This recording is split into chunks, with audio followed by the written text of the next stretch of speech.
This is a book read by Gramma for Samantha, Charlotte, and Willow, and it's called The Great Pig Escape by Eileen Christelow.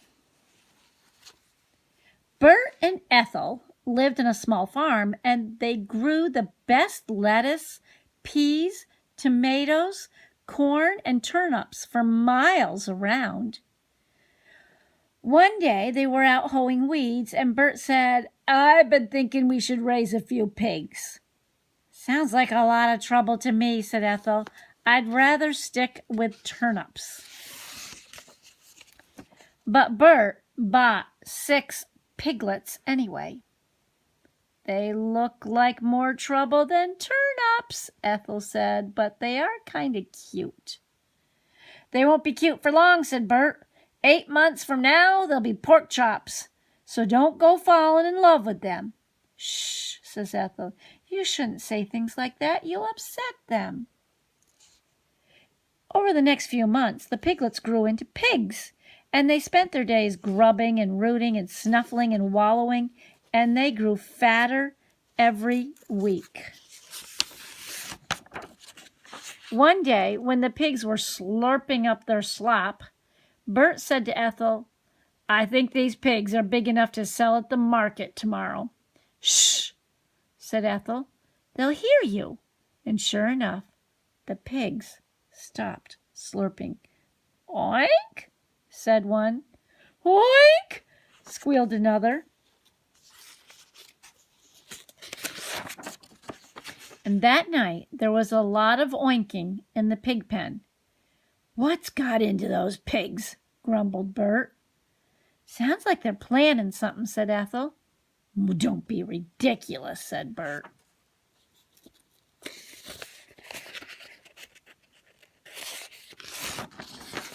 The next morning, the pigs ran this way and that way.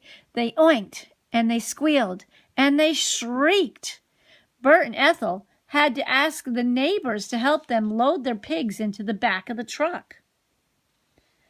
"Where did you put that bolt that looks like the toll gate?"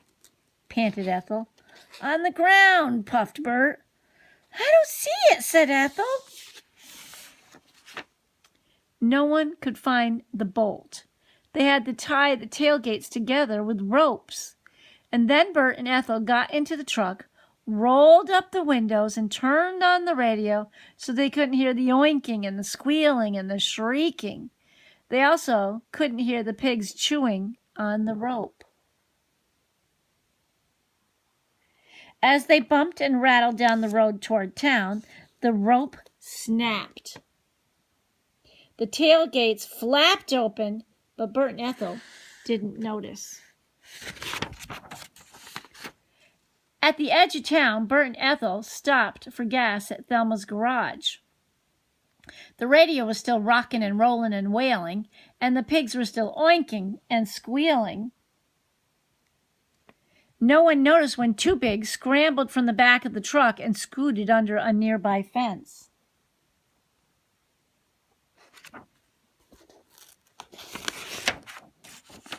Bert and Ethel made another quick stop at Food Co-op for soda and sandwiches.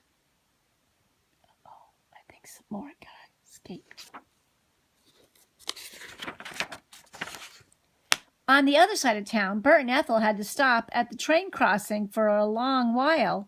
A long freight train clattered by.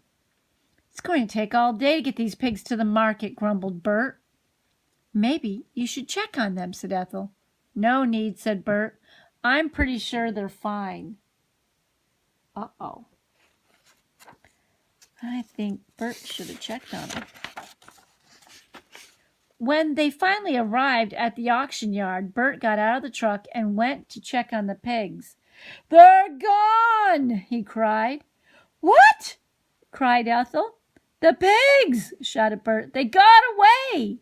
He jumped back into the truck, and they hightailed it back down the road to look for the pigs. At the railroad crossing, Bert and Ethel saw 2 hitchhikers. "Have you seen any pigs around here?" called Ethel. The 2 hitchhikers grunted and shook their heads from side to side. Do they look suspicious? Bert and Ethel tore into town and parked the truck, and no one at the food co-op or at Rose's second-hand clothes had seen any pigs. But I'd like to find the person who took the clothes off my sidewalk display. Oh my goodness. Bert and Ethel searched up and down Main Street. They asked everyone they saw, "Have you seen our pigs?" That one looks suspicious. That one looks suspicious. That one looks suspicious. And the telephone booth. Look on the back of that vehicle. Ethel stopped at Thelma's garage. "I haven't seen any pigs," Thelma said, "but someone just stole the wash off my line, including my favorite dress with the purple flowers."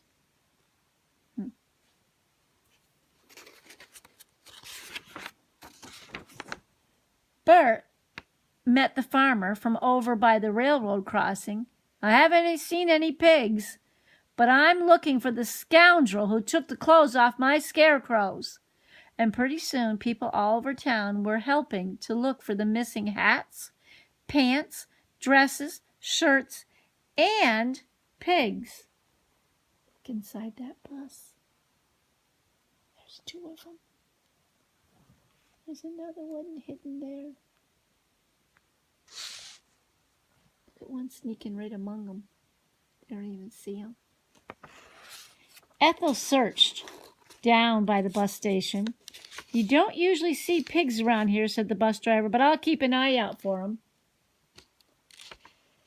As he was talking to Ethel, several passengers slipped onto the bus without tickets. No one could find the hats, pants, dresses, shirts, or pigs. "How can 6 pigs just disappear?" groaned Bert. "I told you they were planning something," said Ethel.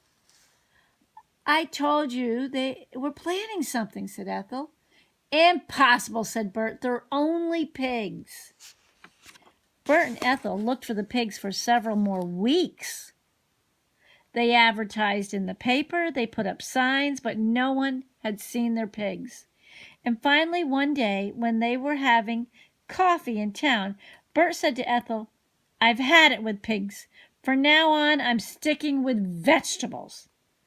"We can grow some fine turnips in the pig pen," said Ethel. Then one day, several months later, the post office received a large box from Florida addressed to "The people missing hats, pants, dresses, and shirts, and pigs." Bert and Ethel hurried down to the post office. The people who were missing the clothes were already there. "Well, I'll be," said Thelma. "Here is my dress with the purple flowers, washed, ironed, and folded neat as can be. Now who can figure that?" "What do you have for the people missing pigs?" asked Bert. "Well, just a postcard," said the postmaster. Out on the front of the postcard was a picture of a sunset on a Florida beach. On the other side it said, "Oink," for Bert and Ethel. I guess they found out where their pigs went. I love you, girls.